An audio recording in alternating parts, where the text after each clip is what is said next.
Travel ads ginagamit daw ng mga POGO operator sa bagong modus ng recruitment para sa iba't ibang bansa. Detalye ng balita mula kay Raymond Tedpaz sa RH28. Raymond, good morning.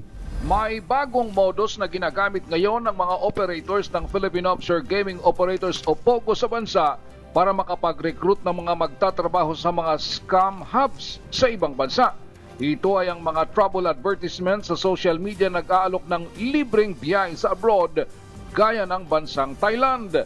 Ayon kay Senador Risa Hontiveros, kapag nag-sign in na ang isang recruit ay dadalhin nila sa mga scam farm sa bansang Cambodia. Sa katunayan, sabi ni Hontiveros, may 12 tayong mga kababayan ang naghihintay na ma-rescue sa scam farm doon. Isa sa kanila ay biktima pa ng rape ng isa sa kanilang mga boss sa POGO.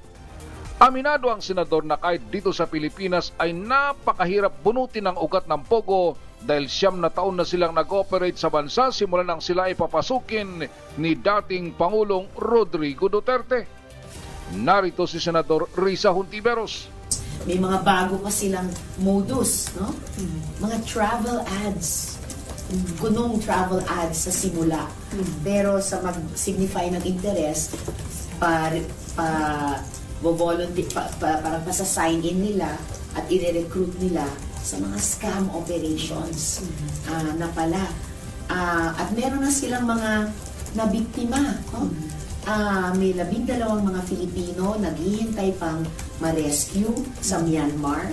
Yung at least isa sa kanila ni-rape ng Chinese boss nila. So yung gender.